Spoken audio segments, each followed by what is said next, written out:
Coleman here, and today we're going to be talking about Vikings. So many people, when they think of Vikings, they think of this. Or this. Or maybe even this. Hey everybody, it's Leif Erikson Day! Hinga-dinga-durgan! But they actually looked like this.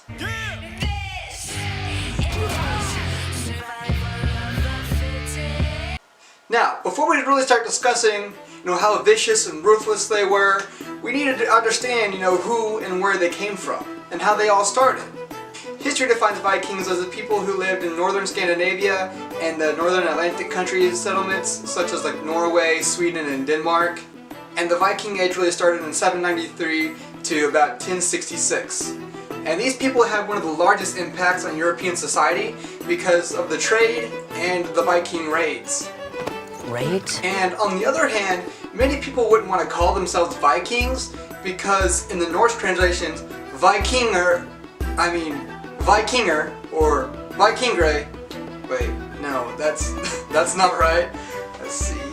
Oh, so it's pronounced League with you. Yeah, and that means pirate or raider. So only few Northerners really actually wanted to be called Vikings or be participating in that kind of action. And of these raiders, only a few of them were actual soldiers. Many of them were just farmers who needed land for agriculture when they were moving out and taking over civilizations, and entrepreneurs which wanted to use and sell the land for businesses and trading and buying ships. And there were also settlers who just needed to start a new life. And that's kind of how they went on raids and why they did it. So these Vikings were the first European explorers to discover what's known as America. And they settled in Iceland and then moved inward and towards Greenland. So they kind of took over that and landed over in that area. The Vikings traveled in advanced ships that were narrow. And not only could they go across the ocean from continent to continent, but they were narrow enough to where it could fit in through inland rivers. So they could attack from the port locations and they can attack from the inside of the city. This is what made raiding possible and really successful for the Vikings. While voyaging, they traded a variety of goods. They traded fur, iron, timber, and amber for the southern goods, silver, gold, silk, and spices. There was also trading of slaves, but we'll talk about that a little bit later on. Now let's talk about Viking religion. To start, even though the Vikings were European, they weren't exactly Christian. Had very little to do.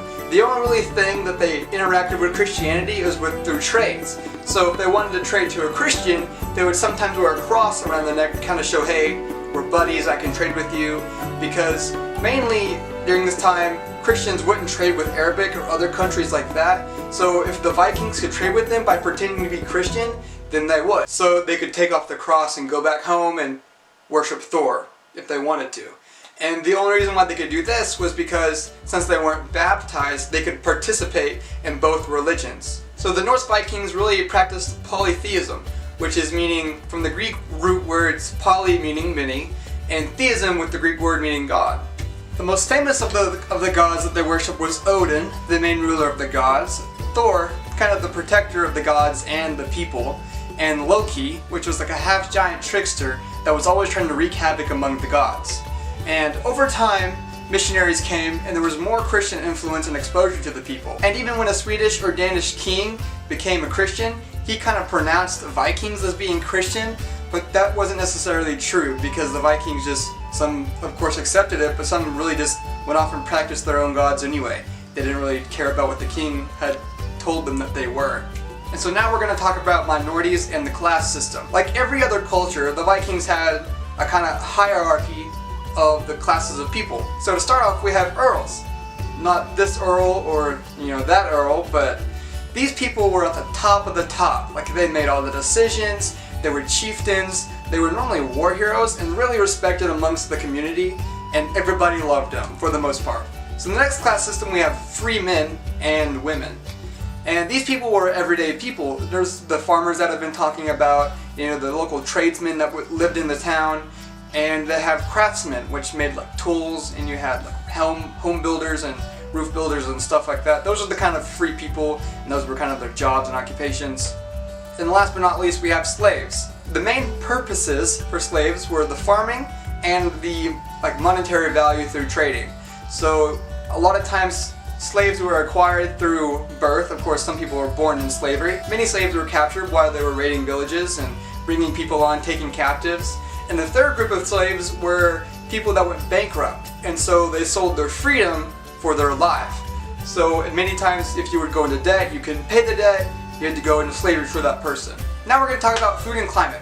So when Vikings were pillaging and raiding villages and conquering and exploring new lands, they stayed home and farmed, like I've talked about already a lot. So every family had their own farm pretty much. It was hard to find a family that didn't really farm because each people needed to create their own food for them to eat. Farms weren't very big and their food really came with the seasons. And so in fall, whenever it was time to harvest, and in the spring it was time to plant. So a lot of times they'd have food in certain seasons and other food they have less. But they also hunted too, which kind of offset the balance. And they never really went hungry. They just had more food sometimes of the year and less food other times. And with daily meals, they had breakfast in the morning. Sometimes kids ate porridge and the adults ate leftover food from the night before, like the stew and stuff. And then for dinner, they'd have a meat of some kind and stewed vegetables of some kind, typically. And so they had like a dinner and a breakfast, just like a lot of people normally do today. So, this has been my presentation on Vikings, and if you like what you saw today, please be sure to squeeze that subscribe button. It helps us out down below. And if you'd like to see more like this, let us know in the comments down below. Thank you for watching.